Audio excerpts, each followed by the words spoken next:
Assalamualaikum warahmatullahi wabarakatuh. Saya Dimas Satria Wibowo dari kelas manajemen law firm akan menjelaskan tentang RPS pada pertemuan keempat. Kita masuk ke struktur hukum kantor hukum, yang dimana struktur umum kantor hukum, struktur organisasi dan struktur kantor hukum atau law firm sifatnya beragam, tergantung tiap law firm itu sendiri. Tempat untuk struktur law firm yang sering kita jumpai yaitu sebagai berikut.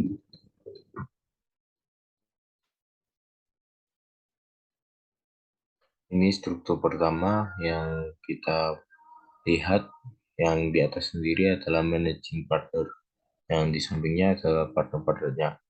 Struktur ini adalah di mana para partner dalam secara bersama-sama bertindak sebagai pendiri dari kantor hukum. Yang bersangkutan pendiri dalam hal ini memiliki makna melakukan penyertaan dalam bentuk ekuitas dan keahlian maupun kontribusi-kontribusi lainnya yang telah disepakati bersama oleh para pendiri. Apabila ternyata dari para pendiri kantor hukum lebih dari satu orang, maka dipilih salah satu di antaranya untuk bertindak sebagai managing partner. Saja kita ke struktur yang kedua, yang masih yang paling atas kedudukannya adalah pendiri atau managing director. Pada struktur ini, pendiri dari kantor hukum hanya seorang dan oleh karenanya diri yang bersangkutan merangkai kedudukannya sebagai managing partner dari kantor hukum yang bersangkutan. Sementara itu, untuk posisi-posisi lainnya yang ada dalam tubuh kantor hukum tidak jauh berbeda dengan segala sesuatu yang telah dipaparkan dalam butir C tentang organisasi satu di atas. Dalam prakteknya untuk menetapkan kedudukannya dalam kantor tersebut sebagai pendiri, maka puncak karir dari pengacara yang bekerja di kantor hukumnya hanya mencapai pada tingkatan senior associate. Lanjut ke struktur yang ketiga, yang pada tingkatan pertama adalah managing partner. Penting untuk terlebih dahulu untuk dikemukakan bahwa pada praktek struktur ini terdapat partner yang juga merangkap sebagai pendiri kantor hukum atau berhubung dengan sebuah kantor hukum dan menjabat kedudukannya sebagai partner, memiliki kedudukan yang tidak sejajar. Meskipun berdasarkan undang-undang terhadap partner yang bersangkutan tidaklah semestinya diperlakukan sedemikian rupa, karena sudah barang tentu pihak-pihak dalam perjanjian tersebut memiliki hak dan kewajiban sesuai dengan kesepakatan yang telah disepakati bersama. Kita lanjut ke struktur yang keempat, yang dimana ini yang pertama adalah managing partner. Pada umumnya skema ini terbentuk dikarenakan adanya beberapa hambatan atau menjadi tidak dapat adanya hambatan yang menjadikan seorang tidak dapat atau menjadi tidak dapat tampil sebagai pendiri atau partner dalam sebuah kantor hukum. Alasannya yang melatar belakangnya terkadang berupa faktor yang bersifat signifikan maupun tidak, misalnya dikarenakan adanya perubahan status seseorang, yaitu di mana dirinya adalah seorang pejabat negara, sedangkan dahulu pada saat mendirikan kantor hukumannya yang bersangkutan belum menjabat. Kita masuk setelah struktur kantor hukum, kita masuk ke kantor hukum merupakan perusahaan. Seperti yang saya baca, istilah law firm bukanlah hal yang asing lagi bagi kita. Meskipun tak banyak orang yang tahu pengertiannya dengan pasti. Jika ditelisik secara harfiah, law firm berarti firma hukum. Jadi dapat disimpulkan atau dapat dikatakan bahwa law firm adalah firma atau perusahaan yang memberikan pelayanan di bidang hukum. Biasanya law firm dibentuk oleh kumpulan pengacara atau lawyer yang bertujuan untuk memberikan bantuan hukum.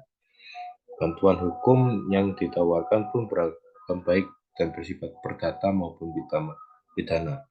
Proses hukumnya pun bisa dilakukan melalui jalur pengadilan maupun di luar pengadilan. Dalam hal ini, kantor hukum dapat disebut perusahaan karena adanya perkumpulan para lawyer atau pengacara yang mendirikan suatu kantor untuk membantu masyarakat dalam bantuan hukum. Kita lanjut ke serba-serbi keuangan internal kantor hukum.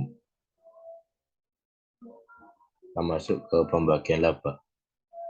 Pembagian laba ini laba yang diperoleh persekutuan perdata ini dari imbalan jasa atau dalam kurung honorarium dan sukses fee dibagi berdasarkan perjanjian dan asas keseimbangan pemasukan. Yang kedua, kita masuk ke struktur kompensasi. Struktur kompensasi dalam kerangka kantor hukum meliputi penghasilan yang terdiri atas gaji, tunjangan, uang lembur, uang kesehatan, dan bonus. Khusus kepada lawyer, gaji diberikan pada saat law firm sudah berkembang maju menuju kemapanan. Sementara jika law firm masih dalam tahap operasi, di awal pendirian gaji belum diberikan.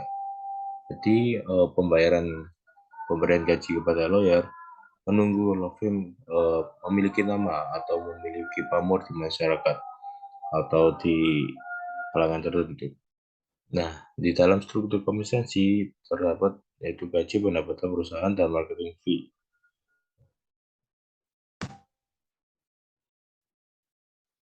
Yang dimana gaji para profesional lawyer untuk sebuah law firm yang mapan dapat memperoleh gaji yang seperti yang saya sebutkan tadi, di mana gaji lawyer dapat dikasihkan jika law firm itu sudah berkembang atau menuju kemapanan.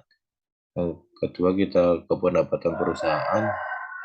Law firm berhak atas porsi pembagian pendapatan dari lawyer fee dan juga fee untuk menjalankan roda organisasi, biaya sewa kantor, operasional, ketatarusahaan, gaji karyawan, pengadaan barang, dan lain-lain, serta akumulasi porsi keuntungan tahunan untuk para sekutu.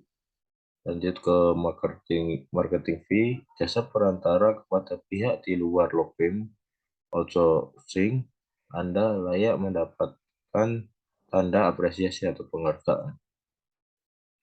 Sekian dari presentasi saya dari pembahasan RPS pertemuan keempat yang saya bantu dalam PowerPoint tersebut. Bila ada kekurangan, saya mohon maaf. Wassalamualaikum warahmatullahi wabarakatuh.